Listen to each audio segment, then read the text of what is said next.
नमस्कार, मैं अभिषेक उपाध्याय। आप देख रहे हैं टॉप सीक्रेट। उत्तर प्रदेश से जुड़ी एक बहुत ही अहम जानकारी आपको देने जा रहा हूं। 10 मई को यूपी में मंत्रिमंडल का विस्तार हुआ था। आज 16 मई हो गई है। ये सवाल सबके जहन में है कि 7 दिन बीत गए, आखिरकार मंत्रियों को बंटवारा विभागों का क्यों नहीं हो पा रहा है।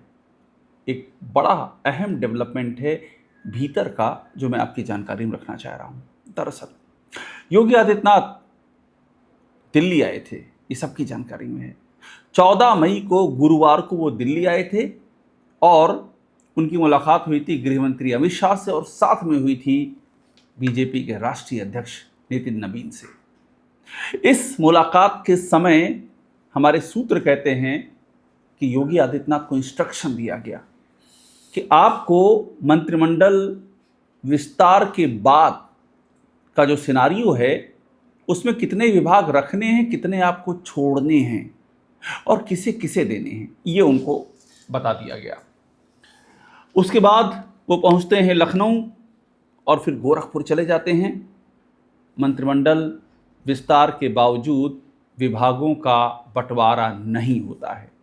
इस बीच में संजय प्रसाद नजर आते हैं दिल्ली में, बीजेपी के राष्ट्रीय अध्यक्ष से मुलाकात करते हैं। फिर भी कोई रास्ता दिखता नहीं है। अब जो अंदर की कहानी पता चली है वो थोड़ा सनसनीखेज टाइप की है। दरअसल योगी आदित्यनाथ, सूत्र बताते हैं, मिलना चाहते थे प्रधानमंत्री मोदी से, लेकिन वो 14 मई को दिल्ली पहुंचे और 15 मई को प्रधानमंत्री 5 दिनों की विदेश यात्रा के लिए बाहर जा रहे थे, जिसमें उन्हें खाड़ी देशों से लेकर के यूरोपीय देशों की यात्रा करनी है। सूत्र बताते हैं कि उनको कहा गया है कि पीएम के लौटने के बाद मुलाकात होगी आपकी, अगर समय मिलेगा तो लौटने के बाद मिलेगा। अब पीएम 20 मई तक विदेश यात्रा पे, 15 से 20 मई, आज 16 मई हो गई है। योगी आदित्यनाथ अमित शाह से मिल चुके हैं, वे बीजेपी के राष्ट्रीय अध्यक्ष नितिन नवीन से मिल चुके हैं। इसके बाद भी योगी ने विभागों का बंटवारा नहीं किया है।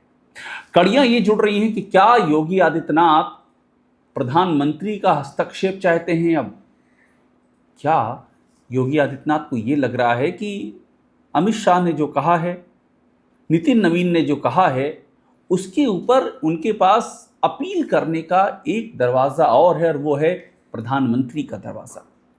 यानी जब तक प्रधानमंत्री नहीं लौटेंगे, क्या योगी आदित्यनाथ अपने मंत्रियों को विभागों का वितरण नहीं करने जा रहे हैं? और ऐसा क्यों हो रहा है? सूत्र बताते हैं कि योगी आदित्यनाथ से कुछ भारी भरकम विभाग छोड़ने को कहा गया है और बड़ी वजह, स्पेसिफिक वजह के साथ कहा गया है। वजह यह है कि उन विभागों में नंबर 1 करप्शन के आरोप हैं, इसमें कहीं कोई दो राय नहीं है और उससे सरकार की छवि पर ठप्पा लग रहा है। नंबर 2, सूत्र बताते हैं कि ये जो विभाग हैं,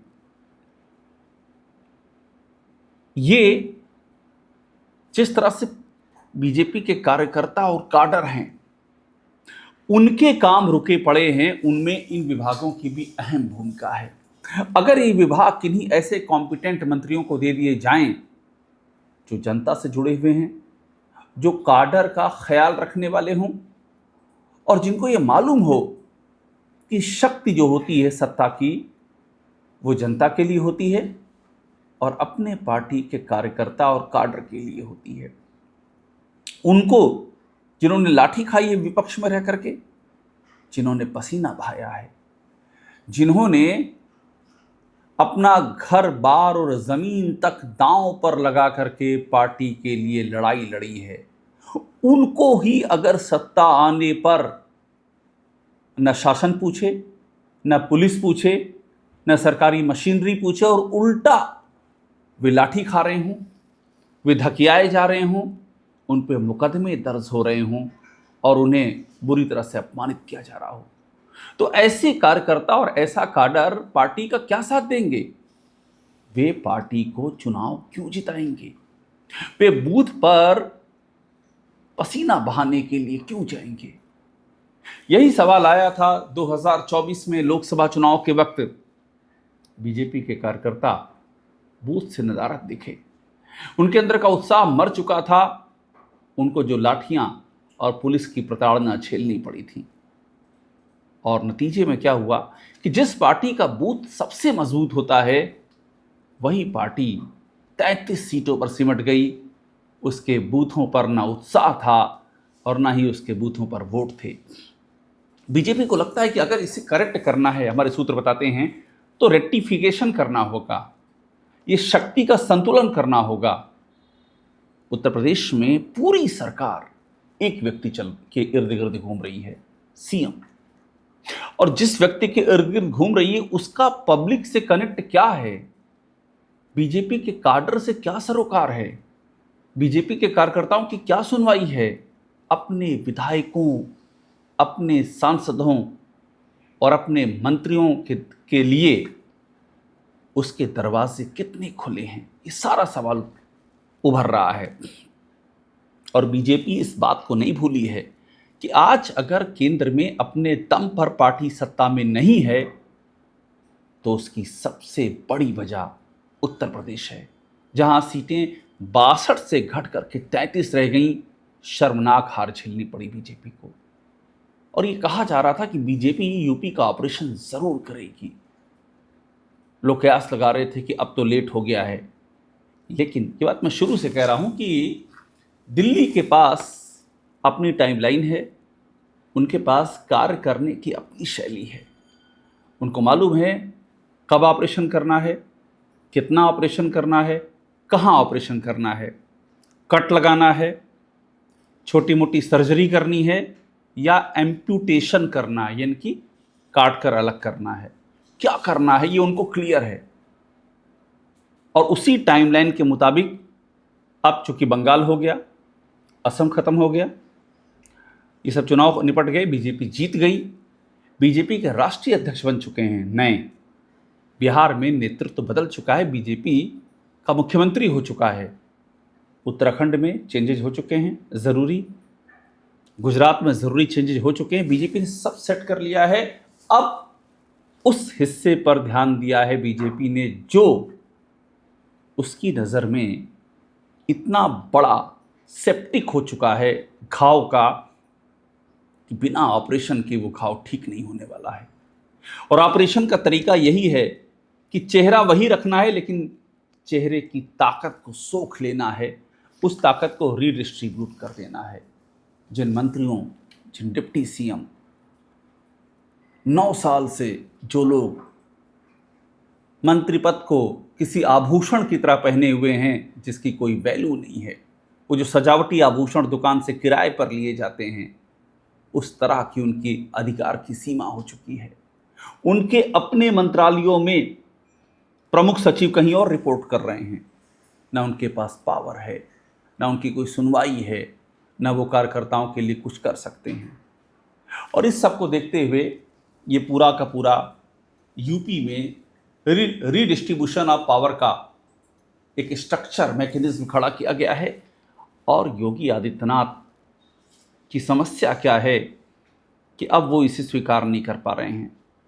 क्यों नहीं कर पा रहे हैं? क्योंकि अगर ये स्वीकार कर लिया तो इसका मतलब क्या है? इसका मतलब ये है कि फिर आपकी जो 9 साल की कार्यशैली रही है, 9 साल का जो ऑरा मेंटेन किया गया है सूचना विभाग के जरिए, वो ऑरा का गुब्बारा एक झटके में ध्वस्त हो जाएगा। और उसके बाद क्या होगा, ये भी एक बड़ा सवाल है। इसीलिए सूत्र बताते हैं कि योगी आदित्यनाथ डिले कर रहे हैं, खींच रहे हैं, जितना हो जाए उसको खींच लिया जाए, जितना वक्त मिल जाए उसको ले लिया जाए, जितनी कोशिशें हो जाएं वो कर ली जाएं। सूत्र ये भी बताते हैं कि संघ के कुछ खास करीबियों के जरिए भी अपनी बात ऊपर तक पहुंचाई जा रही है कि हमको रहने दिया जाए अभी चुनाव तक ऐसे का ऐसे।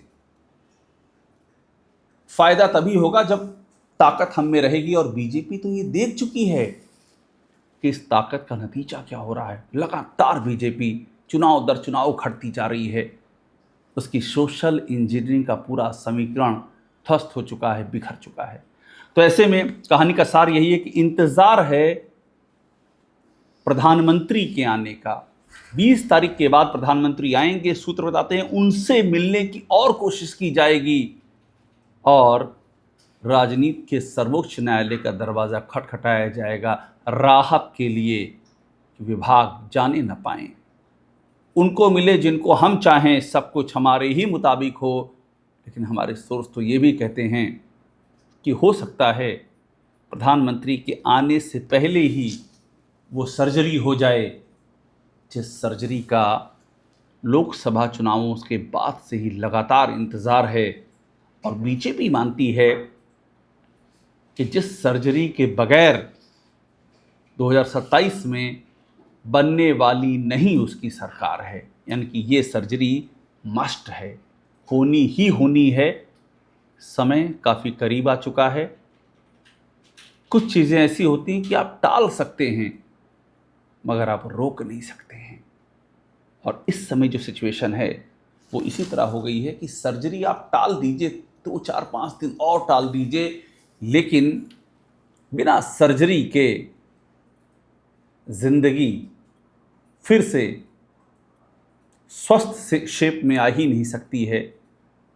बिना सर्जरी के बीजेपी की 27 जीतने की उम्मीदें अपने पैरों पर खड़ी ही नहीं हो सकती हैं। ये बीजेपी ने सत्य स्वीकार लिया है। इसीलिए भले ही प्रधानमंत्री के लौटने का इंतज़ार हो, लेकिन सर्जरी बीच में भी हो सकती है।